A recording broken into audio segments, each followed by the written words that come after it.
How to avoid sickness as nurse practitioner Teri Hambley with CHI Memorial, the convenient care clinic, right? That is correct. Great to have you here this morning. Thank you so And we were chatting just off camera a moment ago.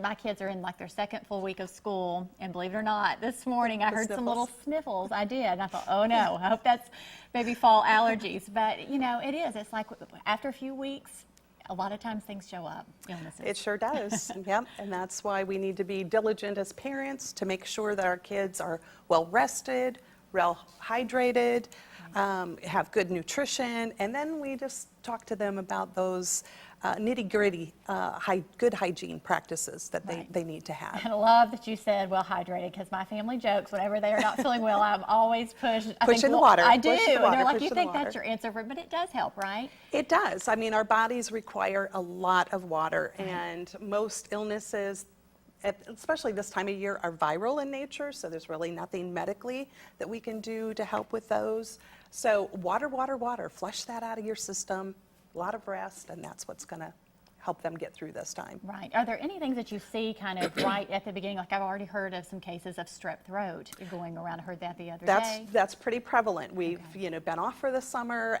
Allergies this time of year of fall, we start getting the allergies, which drops everybody's immune system. And so yes, we get into a big group, kids in schools where they're just kind of used to more of their summer practices of buddying up with their friends, and so they tend to share drinks and things like that. Water bottles in sports. Right, which they really shouldn't do, and so because of that, we start getting the strep throats showing up in the first month or two of school. Right, and it's funny because I have two that I've had, and one, my oldest, had strep before, and it seems like now that he's had that, he's more prone to that. I don't know if that's just a coincidence or what, but how do you know, like if they say, you know, my throat's sore, I always cringe because I think, oh no, but what are the signs, yes, when you really need to go to the doctor other than just kind of passing that off as, oh, maybe that's one of those hard things because like I said, most illnesses upper respiratory are viral in nature. And so what we're really worried about are those cases of strep throat that need to be taken care of with an antibiotic or the ear infections. So it's basically just, checking off with a kid. What are their symptoms? Do they have a fever? Do they have the sore throat? Do they have a lot of drainage? And if they don't have the drainage, but they have the sore throat and the fever, they're probably got strep throat. And so you need to go into a convenient care and let us do a rapid strep and just check and see if that's. And what I love about your locations, because that is a lot of times parents are like, oh, I can't make an appointment, but you're so convenient. It's kind of a walk-in. You just walk right in. Yeah, between 11 and 7, and so it's really nice for the community. Yes, better to get it checked out, be safe than sorry. Absolutely. Well, if you're going to get a flu shot, is this really the time? I've always heard you're supposed to do it several months in advance. Is that true? That is true, but we really are trying to push people definitely to get it. And so there's that fine line again. Where do we say this is the best time to get it? You have to realize that that flu symptoms and everything, they start pretty early. So getting a flu shot at the end of August is a little early. So we like to see patients coming in, especially in the month of October.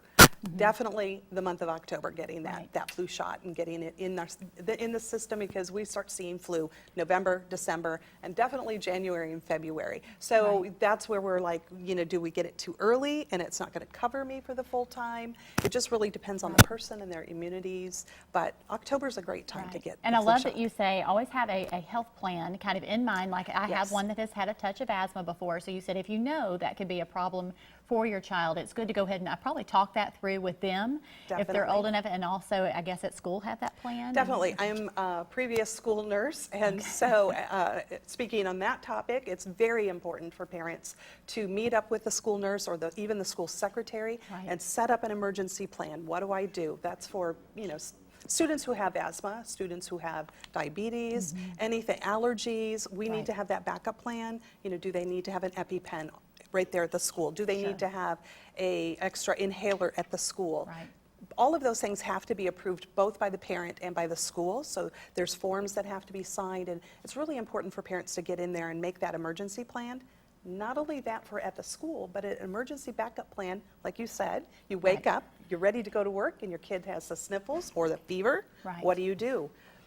all parents should have a backup plan as to who's going to provide care for their child if they have to work. And that's really important It is. because we don't want kids at school that have a fever, Sure. because they're just passing on those illnesses to Right. other students. Perfect. So it's kind of a back-to-school checklist for parents, then, so to Exactly, speak. exactly. If, though, an incident does occur, a sickness occurs, tell us again where you're located and where people can find you. We're located up on Signal Mountain. It's CHI Memorial Internal Medicine Associates. Okay. We're right there on Taft Highway, and my community care is open from 11 to 7 every day, Monday through Friday. All right. So it's very convenient for the community. Great information, some great checkpoints for us this morning. Hope you'll come back again later on. Thank you so much for being here, and stick around. We still have a lot more. Let's chat straight ahead.